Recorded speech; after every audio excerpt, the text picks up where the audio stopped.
Hello, everybody. My name is Dr. Al Heuer. I'm a professor at Rutgers School of Health Professions, and I come to you today as the partner of A&T Lectures. Partners, obviously, with Terry Shenfield. And this session, we're going to be talking to you about hemodynamic monitoring.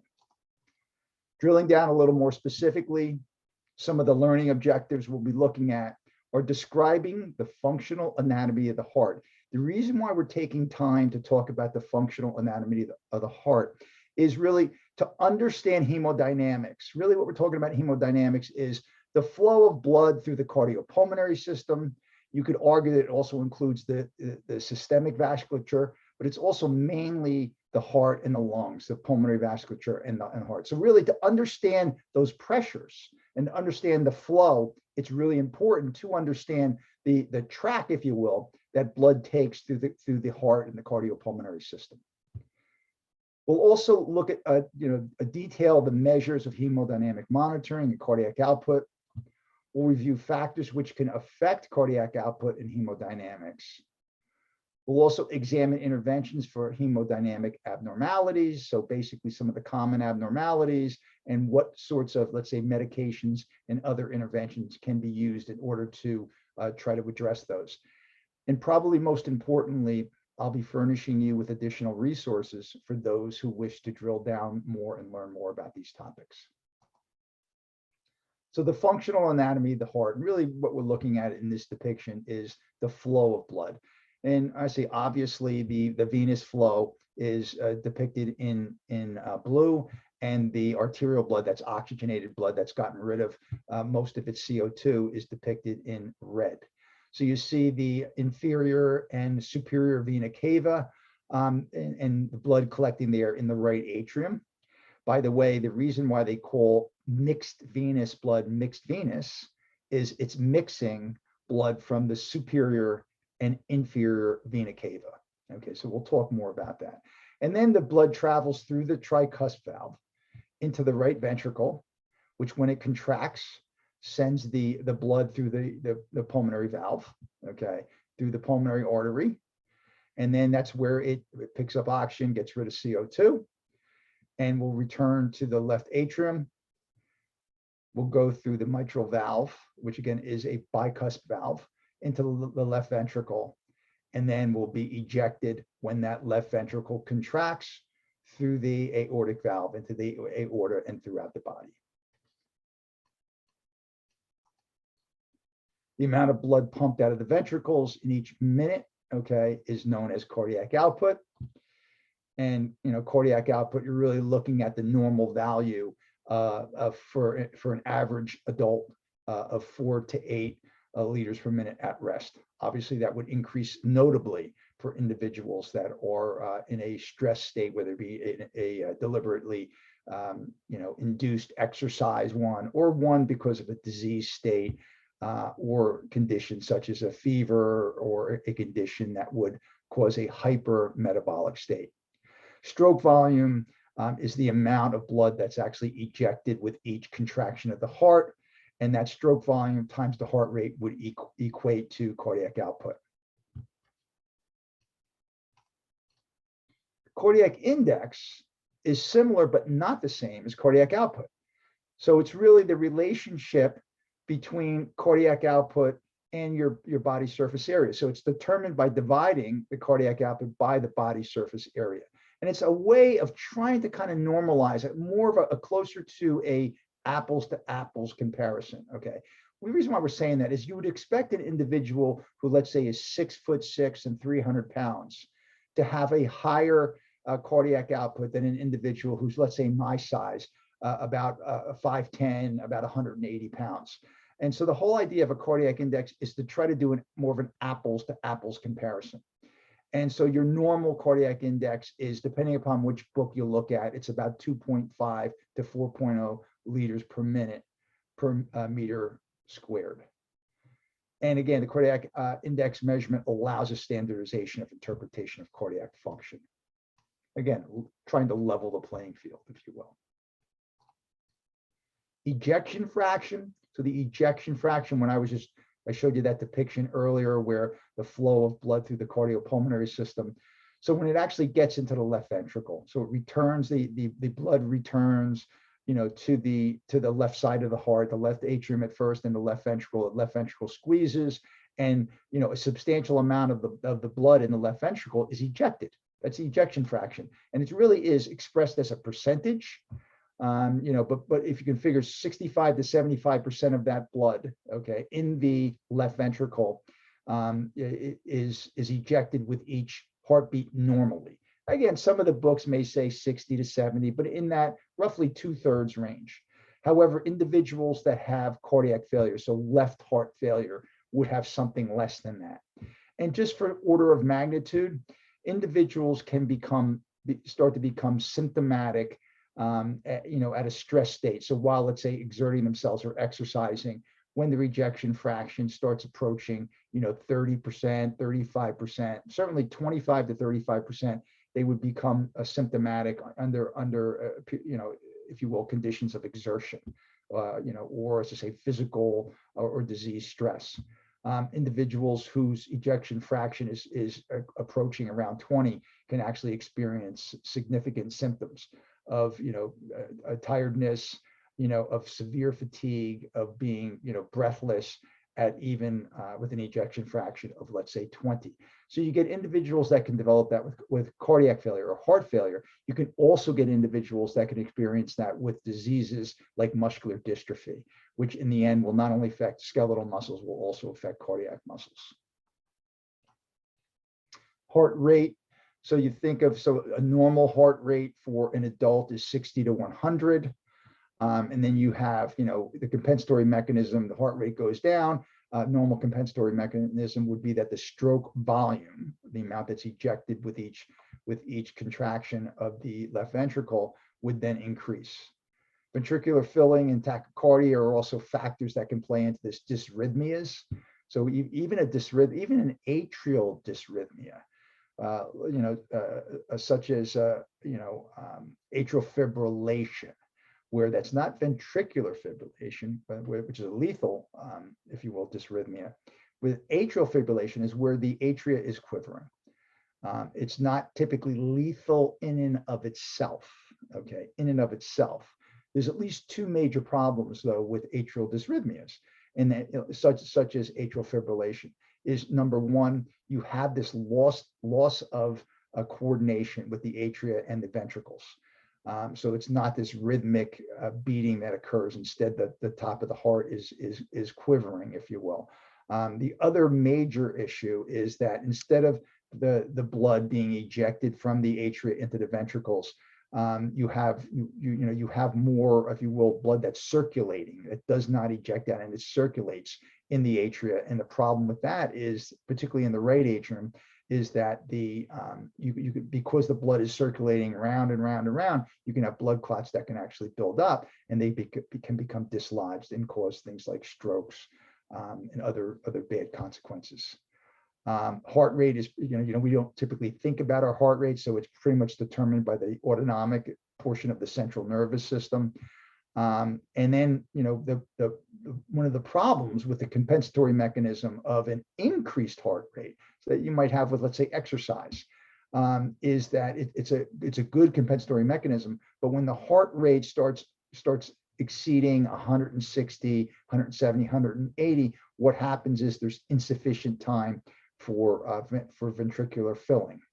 Okay, so you actually get a decrease in cardiac output when the heart rate for an adult starts exceeding, that 160 to 180 range. The other bad thing about, basically, heart rate that exceeds that range is that the heart accounts for about 20 to 25% of the oxygen uptake. As the heart rate increases, that percentage increases. So now you actually have, the heart normally accounting for that 20 to 25% of oxygen uptake. Now it's more like 30%. So you have less cardiac output, but at the same time you have, more oxygen uptake. So it's kind of a bad combination, if you will.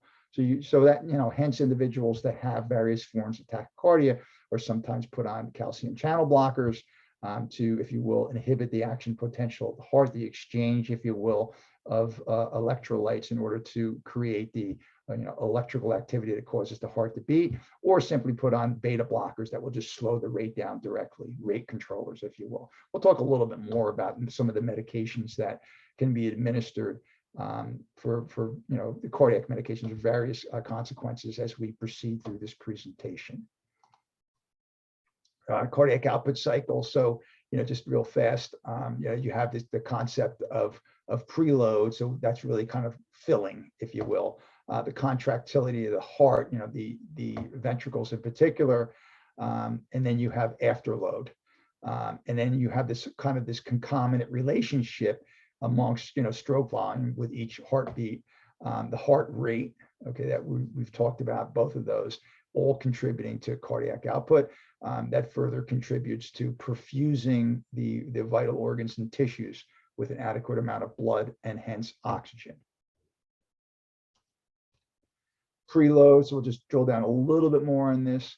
Stretch on the ventricle before contraction. So it really has to do with filling, as I alluded to earlier. The closer connotation to venous return. Compliance, we're not talking about lung compliance here. We're talking about, if you will, heart compliance, heart wall, myocardial compliance. One of the many factors that can affect compliance is individuals who have, let's say, repeated myocardial infarctions. And what happens is they lose cardiac compliance, mainly owing to they have scarring of the myocardium. Compliance can also be affected, and that is cardiac compliance, when individuals are on a ventilator and they have high, PEEP, if you will, upon positive end expiratory pressure. Let's say PEEPs that exceed, 10, 12, 14, and you start actually not just tamponading the great vessels, but you can also tamponade the heart and affect the compliance and the pumping capability of the heart. Again, preload has to do with, or another, if you will, a synonym or terminology is end diastolic volume. It's related to blood that's in the left atria. So a little bit more, granularity on preload. And drugs that, let's say commonly, but can be used to affect preload. So reducing preload, or some of your, drugs like nitroglycerin, which is a vasodilator, morphine, which is also a vasodilator, and then diuretics, such as Lasix. And they're not really affecting so much the vessels, they're affecting the blood volume, if you will. So Lasix is what's called a loop diuretic. It's a potent loop diuretic. It operates mainly in the loop of Henle, within the renal cells. And if someone has even near normal renal function, if you give them 20 or 40 of Lasix, it'll work pretty quickly and they'll urinate pretty quickly. So that's reducing preload. Increasing preload fluid. So you think about Lasix, you're losing fluid. The administration of fluids, particularly the right fluids, you're increasing preload. Blood products, likewise. Volume expanders. So you're actually infusing. When I say you, I don't mean you personally, but individuals may actually be infusing various D5W, which is dextrose 5% water, normal saline, ringers lactate or lactated ringers, which is just basically a volume expander that has various electrolytes in it to emulate, if you will, the body's normal chemistry. Afterload, the resistance to a ventricular emptying. The two components, peripheral vascular resistance and ventricular wall tension. So those are two components that can actually most notably affect afterload. Afterload increases with vasoconstriction, increases with oxygen demand, because one of the effects that oxygen demand can place on the body, think of that fight or flight, the autonomic side of the central nervous system is vasoconstriction, one of the many things that happens. Decreases with vasodilation, and other concomitant occurrences would include improved stroke volume, issues with blood pressure, if there's low volume. So that's something that needs to be examined as well. Blood viscosity is an interesting one as well. So blood viscosity simply means like how, if you will, thick the fluid is. So you think about a milkshake has thick viscosity, if you will. You think about water relative to the milkshake, it has less viscosity.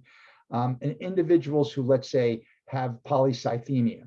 So polycythemia simply it means that relative to blood volume, there are more red blood cells. Okay.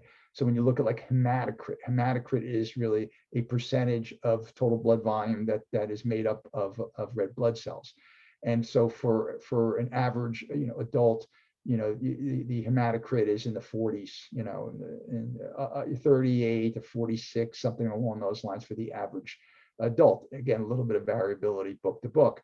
But when that, when the hematocrit starts approaching 50 or is north of 50, the blood is starting to be notably thicker. And you get that when individuals that are exposed to chronic, if you will, hypoxemia. You can get it in individuals that, let's say, have chronic, if you will, kind of very mild hypoxemia, such as individuals that have COPD. Believe it or not, you can also have it with individuals that reside at high altitudes, very high altitudes. We're talking about, Kathmandu, 15,000 feet or more. In order of magnitude, jet planes fly at 30,000 or more feet. Mount Everest is a little bit, it's on 29,028 feet. I don't know how and why I know that, but so a little over 29,000 feet is Mount Everest. So people do climb Mount Everest. They have supplemental oxygen. A few people do not, by the way. But individuals the Sherpas that actually serve, high altitude climbers, many of them, it's been studied, many of them will have polycythemia. It's really just by virtue of the fact that Dalton's law, that the air is much thinner there, and it still contains 21%, but it contains 21%, if you will, of a lower atmospheric pressure. Okay. So what happens to both them and the COPDers is that they're constantly in these, if you will, mild, we hope only mild, hypoxemic state. So what the body does is the body produces more red blood cells relative to volume. The blood becomes thicker. It has more viscosity. Okay, and you think about it. So then particularly the ventricles need to pump harder because the blood is thicker. It's circulating, and I'm being crude here, but it's circulating a milkshake, if you will, through the heart, in the vessels. Rather than something a much thinner, thinner form of liquid, normal blood, if you will. Negative intrathoracic pressures can also affect afterload as well. And some of the drugs that can affect afterload. So you have, reduce and afterload. So nitropres is one, Vasotec another. So I don't want to drop names on you, but these are some examples of medications that reduce afterload. Drugs that increase afterload, epinephrine, norepinephrine, which is Levophed, and dopamine. So they would be vasoconstrictors. Reducing afterload, vasodilators. Increasing afterload, vasoconstrictors. Some of the issues related to contractility, the strength of the ventricular contraction, really related most commonly to the sympathetic stimulation. Inotropic medications, so individuals that are in heart failure may be given inotrope, particularly if they're in some sort of a crisis, such as a congestive heart failure exacerbation. They may end up on inotropes, at least for some period of time. Physiologic depressants can also affect contractility, hypoxia, hypercapnia, acidosis, so all things that can affect contractility of the heart as well. Coronary flow. So really, hopefully we have normal coronary flow, but if there's not a good blood flow that's serving the heart, you can actually have a decrease of the function of the myocardium and decreased ability of it to contract. And then you can have issues of heart muscle damage. And occasionally it can occur as a direct insult to the heart, such as a cardiac contusion. A severe cardiac contusion that results in scarring, but more commonly, the heart muscle damage is secondary to things like one or more myocardial infarctions or heart attacks. And drugs that affect contractility, again, not going to go down the whole list, but positive inotropes, digitalis, epinephrine. So you can see some of these medications not only cause vasoconstriction, but it will also, act as inotropes. Moving down the list there, caffeine, believe it or not, is one as well. So it's just kind of a long list. Then you have these negative inotropes, so beta blockers, such as propranolol, barbiturates, procainamide, quinidine, and others. Stroke volume affected by preload, contractility, and afterload. So those combinations of factors. And stroke volume, again, the volume ejected by the ventricle with each contraction. Some of the factors there that relate to preload, heart contraction, afterload are all critical elements of stroke volume.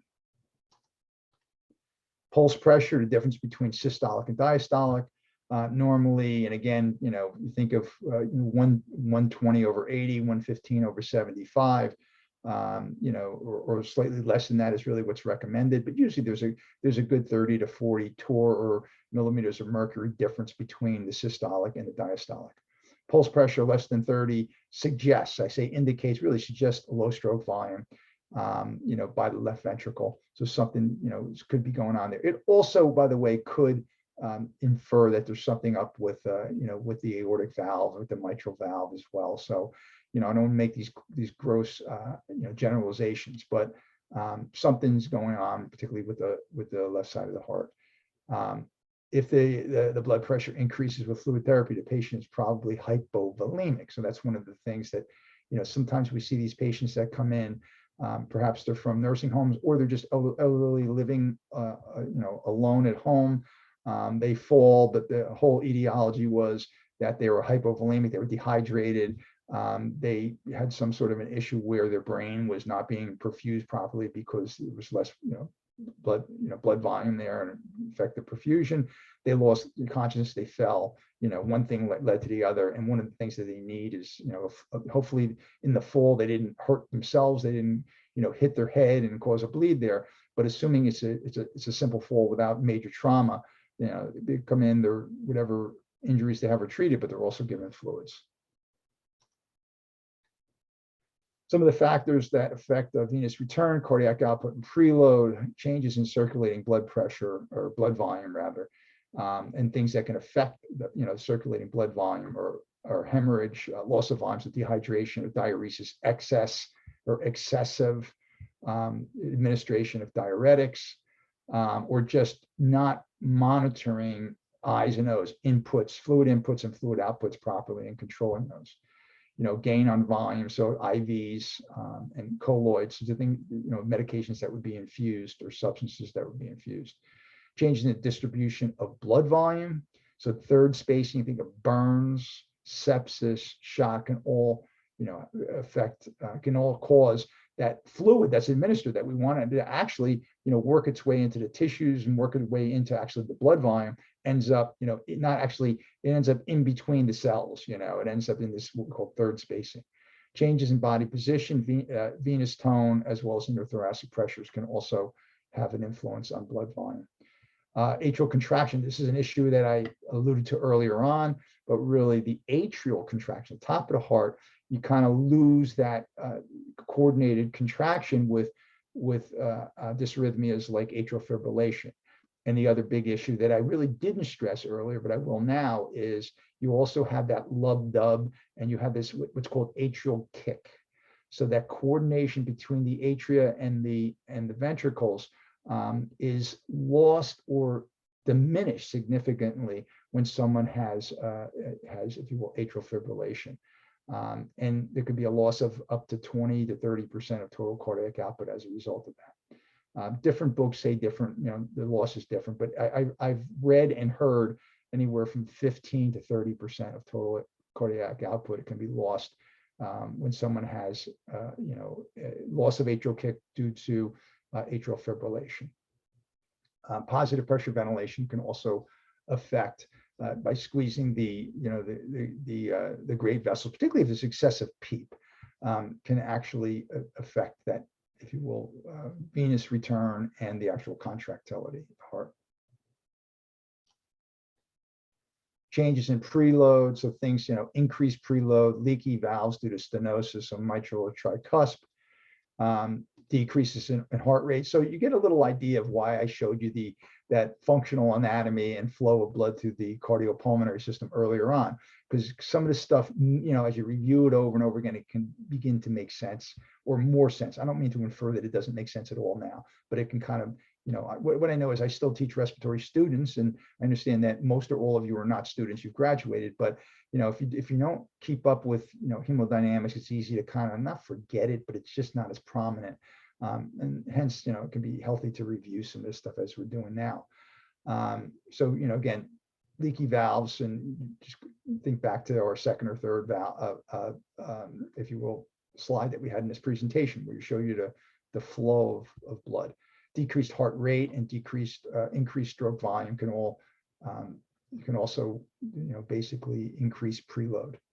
A decreased preload, hypovolemia, increased heart rate, in some cases where there's, insufficient time for filling is really what they're talking about there. Decreased stroke volume, and increases in intrathoracic pressure, such as those that can be caused by positive pressure mechanical ventilation. So a little bit more on the positive pressure ventilation. So normal spontaneous inspiration augments preload, augments cardiac output. Effects on lung compliance. The effects on venous return depend on how much pressure is transmitted to the pleural space. Okay, so with all else constant, I'm making this gross simplification. You increase PEEP, and really not talking about 5 to 8 a PEEP here. For most patients, some patients can be very sensitive. Their hemodynamic status can be very sensitive to it, particularly ones that are, if you will, fluid negative individuals that are already hemodynamically compromised, can be sensitive to even PEEPs of 8 or 10. But we're really, in many cases, we're talking about PEEP that exceeds 10 to 12. And you can really decrease venous return, hence decrease cardiac output. The other thing that positive pressure can do is some of that excessive pressure can actually be transmitted, if you will, to the brain in the form of an increased intracranial pressure, which, depending upon the patient's status, but if they already have high ICPs or intracranial pressures, it can be problematic, it being positive pressure ventilation. So that's another one of the variables that need to be considered. Frank Starling's law, I'm not going to bore you with all this, but basically what Frank Starling's law talks to is, it states that the energy liberated with each cardiac contraction, really the energy that's expended with each cardiac contraction, is a function of the length of the muscle fibers of the ventricular wall. As preload increases, so does end diastolic pressure. So really, cardiac output, the ability of that myocardium to basically stretch, the fibers to stretch and recoil. And a little bit more on Frank Starling and his law. More volume in ventricles means more stretch. Okay, more stretch causes ventricles to contract more forcefully. Makes sense. It's almost like, think about stretching that elastic band out. The more you stretch it, when you let it contract back, it does it, more forcefully.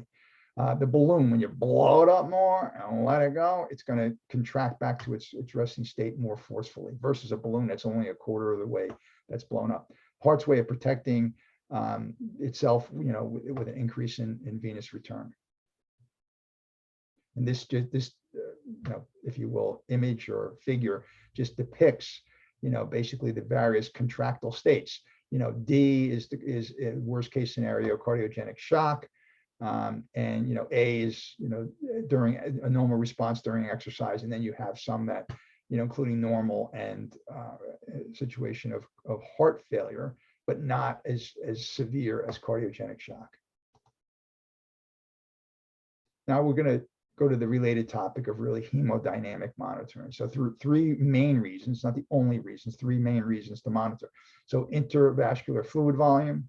So you have, CVP is central venous pressure, and then PAWP is, if you will, wedge pressure, pulmonary artery wedge pressure, if you will. So those 2 pressures are relate most closely to intravascular fluid volume. Cardiac function, cardiac output, and cardiac index, and then which we've talked about earlier, and then vascular function such as peripheral vascular and systemic vascular resistance. So PVR, SVR.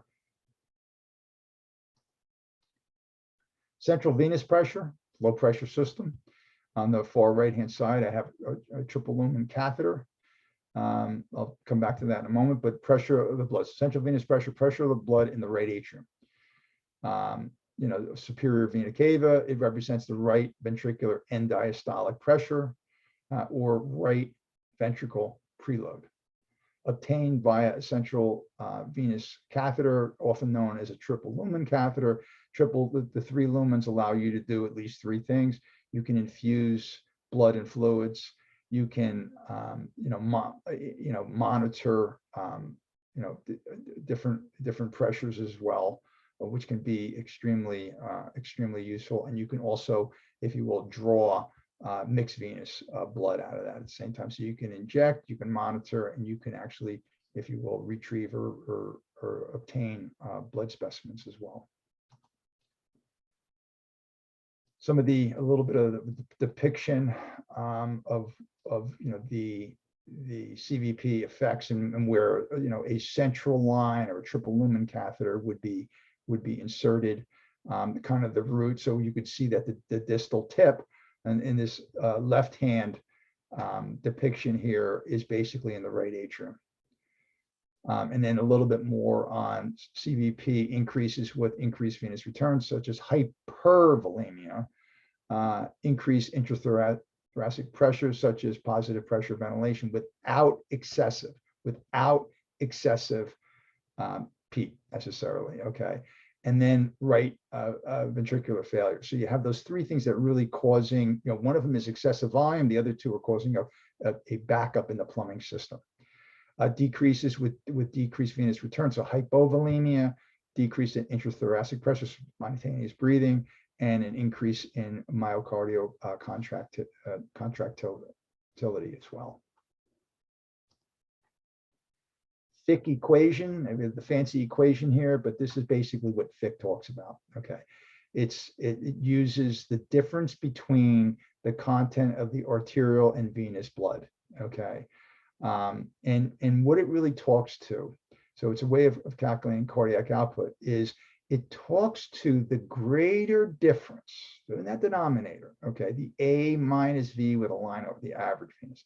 So the Q is cardiac output. The amount of blood from the heart in 1 minute represents O2 delivery. Okay, the A minus V, O2 is the difference in the amount of oxygen in the arterial versus the venous blood. So think about this for a minute. People, not you guys necessarily listening today, but people get intimidated by these, Fick equation. Oh my God, what it really is saying. It's important to understand what it's actually measuring before you memorize the actual, the concept behind it, before you actually, memorize the actual formula itself. So with all else constant, as cardiac output drops. So all else constant would be your metabolic state is constant. Okay, just to hold for this example. So it's constant. It is not changing. Okay. As the difference between the arterial and venous oxygen content becomes wider, becomes more different. Okay.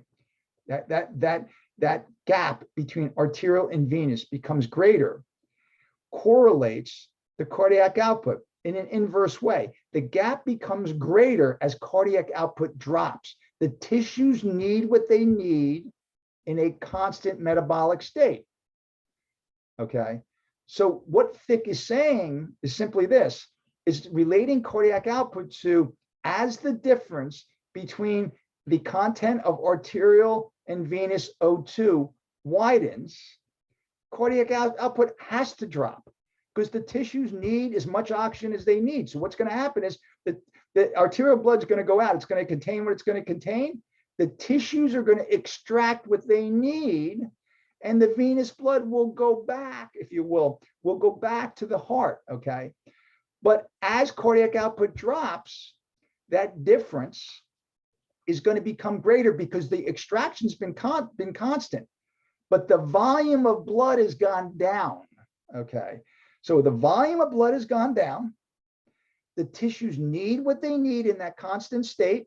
They've extracted the oxygen, and now the venous blood returns more depleted. The converse is this: cardiac output increases, there's more blood flowing to the tissues because cardiac output has increased. So there's less, the extraction's constant, but there's more blood. So the difference between arterial and venous oxygen content will be less with a higher cardiac output, and that difference will be more with a lower cardiac output. That's all Fick is saying. And again, the formula is in gray in the top of this slide. It'll give you more of a precise number to kind of work around the explanation I just gave you. But don't be intimidated when we talk about the Fick equation, cardiac output. Just understand that, you know, what I had said earlier, that with all else constant, that difference between arterial and venous oxygen content will be wider with a lower cardiac output and will be less with a higher cardiac output, period. A little bit more Fick method continued, you know, normal cardiac, you know, basically the O2 consumption, the range is listed here, and a little more granularity on the actual formula itself, but it's actually doing a little bit of the math in this one, okay? So, you know, again, you'll have time to, you know, you download these slides and have time to actually, you know, look more detail, if you will, at the actual math that's behind the Fick equation. Thermodilution is an interesting, you know, really thermodilution really relates more to a Swan-Ganz catheter. And I know that the following two slides illustrate it, okay? But basically, let's talk for a moment about it. Thermodilution measures the temperature change of the blood flow. It basically, the higher the, if you will, cardiac output, the higher the blood flow, okay, the blood flow, what happens is that in the Swan-Ganz, there's a cold solution that's injected at a known temperature, and then it's measured at the thermistor. It's measured downstream. Okay, the higher the cardiac output, the more warming of that cold solution that's going to occur. Okay, so a specific quantity of saline or you know, basically some form of infusion is iced. Okay. And it's cooled, if you will, injected rapidly into the proximal, the if you will, proximal port of a thermodilution pulmonary artery catheter. The temperature drop of the blood is measured at the distal tip of the thermistor.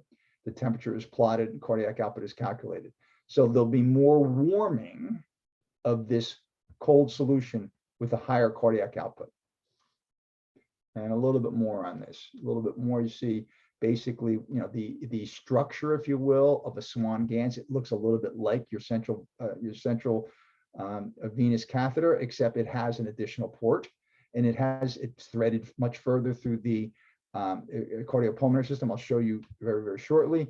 And it has a much more utility. The problem is it's threaded through the heart, so you have issues of potential complications. With the heart valves, you have a potential complication, doesn't happen often, of actually, you know, if you will, puncturing the myocardium, the wall of the heart, and other potential complications as well, infection, etc.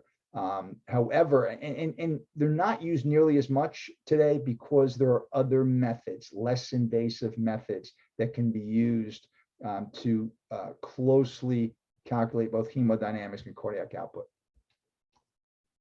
And this is a little bit more on shooting, if you will, the, you know, what used to be called shooting a cardiac output. So they're injecting a bolus into the proximal lumen there, and they're showing you injected enters the right atrium, and then it's measured distally. And that temperature change will relate to, with all else constant, there's a lot of knowns, with all else constant there, the temperature change will relate to cardiac output. Again, with lower cardiac output, less warming; with higher cardiac output, more warming of that cold solution. Complications, as I alluded to, trauma, dysrhythmias, heart or pulmonary artery perforation, embolus, thrombus, hematoma formation, infection, pulmonary infarct, dislodgement or migration. Don't happen commonly, but they are risks. And you think about the number of risks, you know, that they do unfortunately occur. These less common, I should say less invasive. They're becoming more common. They were less common at one point in time, and now they're becoming more commonly used. So again, pulmonary artery catheters and central venous catheters are still they're the if you will, the gold standard, but they have a lot of complications. So therefore, there's these less invasive methods. I list 3 of them here: pulse pressure variation, stroke volume variation, and oxemic waveform variation. One other method is thoracic bioreactance. It's uses basically non-invasive electrodes and alternating current voltage across the thorax to obtain a signal which correlates with aortic blood flow. Calculate things like cardiac output, stroke volume, cardiac index, volume responsiveness. So however, a complete discussion of this is really beyond the scope of this particular presentation. It's just to kind of to keep on your radar screen. So things like flow tracks, are one of the products that are out there that use some of this technology. When to monitor, so what are the indications? So unstable cardiogenic pulmonary edema, hemodynamically unstable patients such as those that are experiencing acute respiratory distress syndrome, a major cardiac and thoracic surgery, cardiogenic or septic shock. So we do a lot of monitoring hemodynamics in our quote unquote heart hospital. So the hospital that I've been affiliated with for over 25 years is a very active cardiac surgery, and actually even they have a very active cardiac catheterization lab and other interventional cardiology programs as well, such as those that put in pacemakers and things along those lines. So major cardiac thoracic surgery and cardiogenic and septic shock. So really kind of looking at these various indicators and using them to try to optimize these patients, get them better. Filling pressure is the right heart. The filling pressure, again, central venous pressure, normally 2 to 6. Left heart filling pressure for pulmonary artery, also known as pulmonary capillary wedge pressure. So you have your central venous pressure 2 to 6, your normal pulmonary capillary wedge pressure of 6 to 12, and it's millimeters of mercury or torr. And then this is kind of tracing. So you have, again, your central venous pressure, which is your right atrium. Then you have your right ventricle. And it's giving you really an idea of what the normals are. So 2 to 6 for CVP, okay, all the way on the left. Then you go to the right ventricle, okay, and you're really looking at, 20 to 30 systolic over 0 to 5, okay. And then pulmonary artery pressure is normally, 20 to 30 over 6 to 15. So let's say 25 over 10. Would be, I don't want to say normal, but it's certainly well within the normal ranges. And then pulmonary capillary wedge pressure, which is indicative of things like left heart, left ventricular diastole, okay, diastole.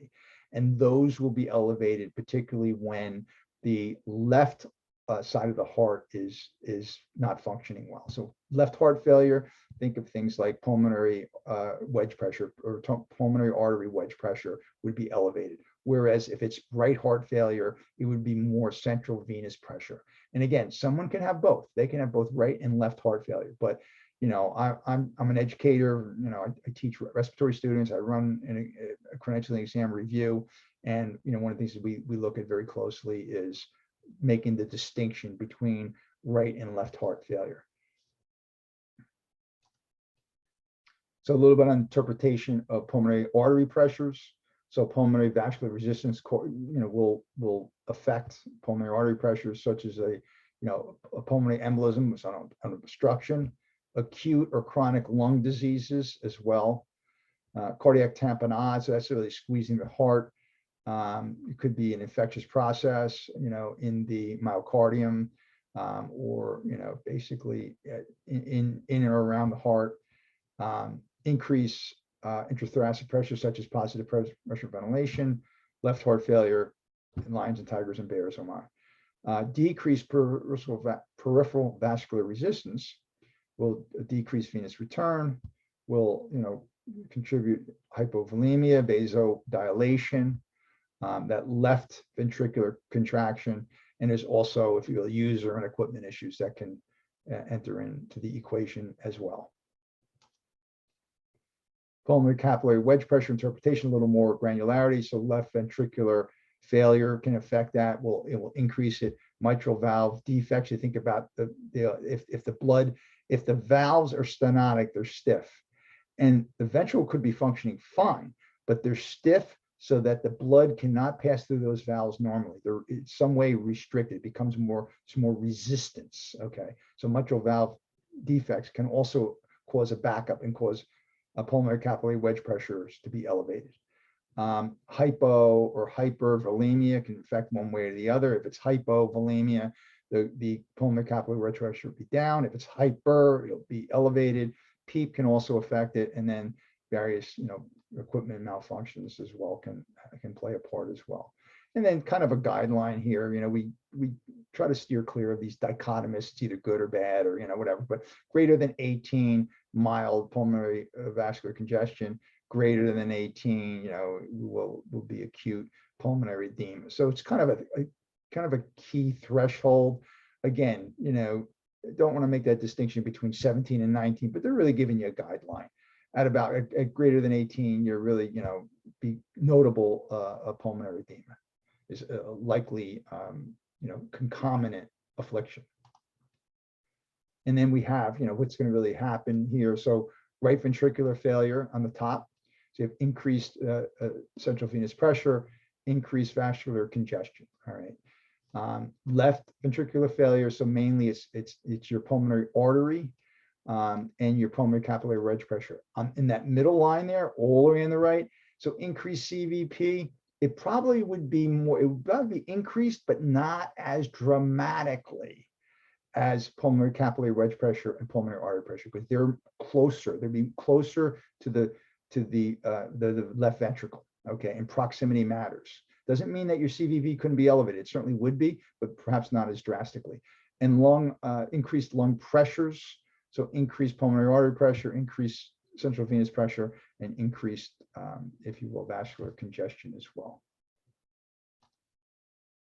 A little bit on hemodynamic monitoring here, just a little bit of an algorithm. So, this is, I kind of try to steer clear sometimes of these overly simple, algorithms, but this is just to kind of illustrate one that, contains elements that are relevant to today's lecture. So you have, is the patient hemodynamically stable on the top there? Okay. If they are, do nothing. That's the yes, and then you go over to the left there. If they're not, is the patient preload responsive?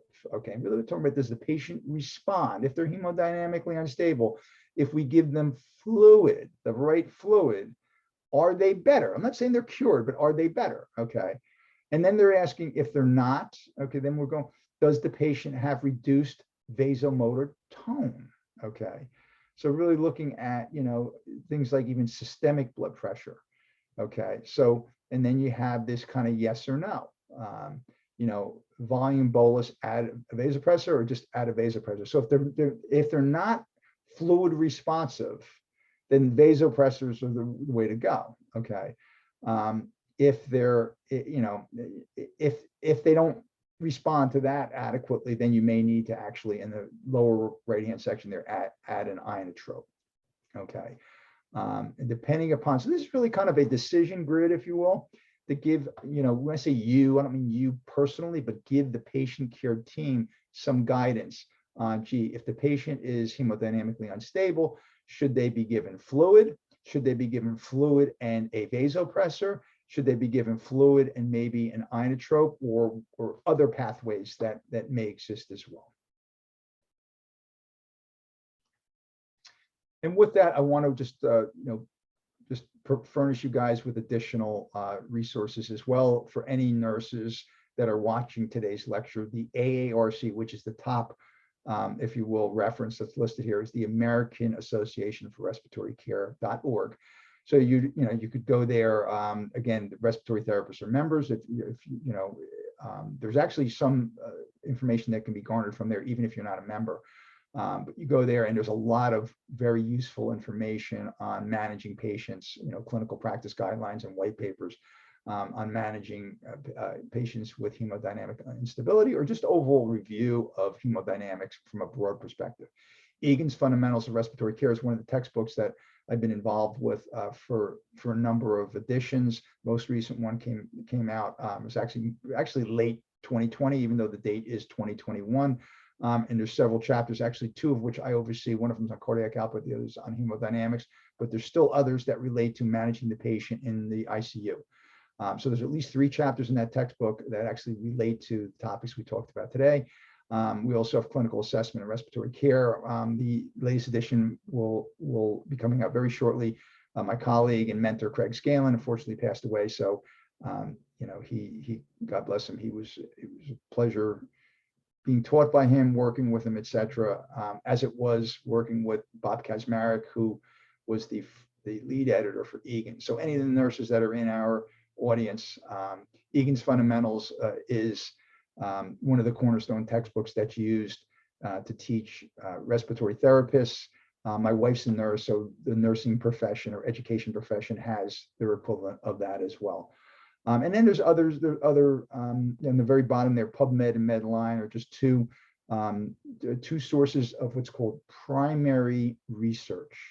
So these studies that examine, the fluid responsiveness in septic shock and things along those lines, and some of those algorithms that are devised. That's based on what we call research trial primary research, and those in the combination of what the primary research basically says forms the foundation for the books and the book chapters that nursing and respiratory and medical students actually use as well. So that concludes today's lecture. I want to thank you guys all for attending. Hopefully you got something out of today's review. And if you did enjoy it, we hope that you come back to A&T Lectures, and we hope to see you again. Thank you very much, and have a wonderful day.